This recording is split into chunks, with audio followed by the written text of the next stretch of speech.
শাসন করার যদি কখনো দরকার হয়, স্বামী হোক আর স্ত্রী হোক বা সাধারণ মানুষের ক্ষেত্রে এটা প্রযোজ্য, রাগের মাথায় কখনো শাসন করবেন না। শাসন করতে হলে মাথা গরম হয়ে গেছে একটু সবর করবেন, ঠান্ডা মাথায় শীতল মাথায় তারপরে শাসন করবেন। যখন রাগ উঠছে তখন কিছু বলতে যাবেন না। আপনার রাগ উঠছে আজকে, আপনি নিয়ত করেন আগামী 24 ঘন্টা পর এটার আমি বিচার করব, একটা বিহিত করব, এটার আমি কিছু একটা করে ছাড়বো। 24 ঘন্টা টাইম নেন, ইনশাআল্লাহ আপনি নিশ্চিত থাকেন 24 ঘন্টা পর যদি আপনি এটা নিয়ে বসেন তাহলে আপনার এই বসাটা অনেক বেশি হবে ন্যায়সঙ্গত। এটাতে কোনো প্রকার সীমালঙ্ঘন থাকবে না, রাগের চোটে অন্যায় আচরণ হবে না, জুলুম হবে না, বাড়াবাড়ি হবে না, যথাযথ শাসন হবে। যে কোনো মানুষের ক্ষেত্রে এটা প্রযোজ্য। আপনার একটা ছেলে এমন কোন অন্যায় কাজ করছে, আপনি এখন তাকে মাথা হট হয়ে গেছে, এখন শাসন করতে গেলে জুলুম হয়ে যেতে পারে, একটু সবর করেন, সময় নেন, দেখবেন রাগটা প্রশমিত হয়ে লেভেলে চলে আসছে। এরপর যদি শাসন করেন দেখবেন জুলুম হবে না। তো স্বামী স্ত্রী উভয়ের ক্ষেত্রে একই কথা প্রযোজ্য। ঝগড়া যখন করতে মন চায়, মেজাজ যখন গরম হয় তখন না করে একটু পরে করেন। আমি সৌদি আরবে প্রবাসে যখন ছিলাম আমি দেখেছি অনেক বাংলাদেশি ভাইরা, তখন নেটের এত বেশি প্রচলন ছিল না, তারা মোবাইলে একটার পর একটা কার্ড রিচার্জ করতো 50 রিয়াল 100 রিয়াল দিয়া। কেন? শুধুমাত্র বউয়ের সাথে ঝগড়া করার জন্য। কিসের জন্য?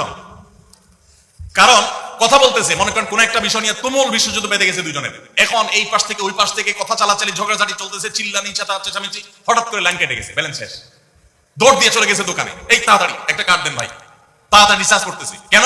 তাকে এখন কি করতে হবে? অসমাপ্ত ঝগড়ার সেকেন্ড ইনিংস শেষ করতে হবে। আবার কার্ড শেষ হয়ে যাচ্ছে, ইনিংস ঘোষণা হয়ে গেছে, আবার যে সে কার্ড রিচার্জ করে থার্ড ইনিংসে ঝগড়া করছে। কত বড় বেকুব চিন্তা করে, কত বড় নির্বুদ্ধিতা।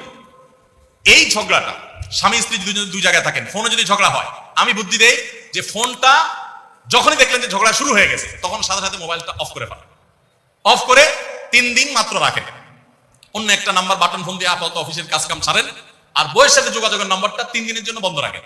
3 দিন পরে মোবাইলটা আস্তে করে ওপেন করেন। এবার নিয়তি করেন যে ঝগড়া এটাই হবে, বরে বলবেন দেখো তোমার সাথে ঝগড়া এখানে এই পর্যন্ত থামতেছে, আমরা এখান থেকে আবার শুরু করবো ইনশাআল্লাহ 3 দিন পর। 3 দিনের বিরতি দিচ্ছি, যুদ্ধ বিরতি, যথারীতি 3 দিন পরে আমরা আবার শুরু করব। 3 দিন পরে যদি শুরু করেন, আমি তো দায়িত্ব নিয়ে বলতে পারি, লিখিত দিতে পারি আপনাকে, 3 দিনের পর যখন আবার নতুন করে শুরু করবেন ইনশাআল্লাহ দেখবেন আগের ঝগড়ার যে দুইজনের একজনেরও আর কিছুই নেই। এখন বউরে যদি বলেন 3 দিন পরে ফোন দিয়ে বলেন হ্যাঁ বলো তুমি জানি কি বলতেছিলা, দেখবেন যে আর কথা খুঁজে পায় না। আর আপনিও যদি বলেন যে হ্যাঁ আমি জানি কি বলতেছিলাম, দেখবেন এখন ঝগড়া করে জুত পাবেন না, গিয়ার একেবারে নরমালে চলে আসছে। এই জন্য ভাইরা, রাগ যখন হয় ওই টাইমটাতে ঝগড়াঝাটি করতে হয় না, তাহলে সেক্ষেত্রে দাম্পত্য জীবনে অশান্তি থেকে অনেকখানি বাঁচা যায়। যে ঠিক আছে আমরা ঝগড়া করবো, এই বিষয়ে আমরা এখন কথা বলবো না, কালকে কথা বলবো, একটু অপেক্ষা করেন, উভয়ের জন্য সেখানে কল্যাণ।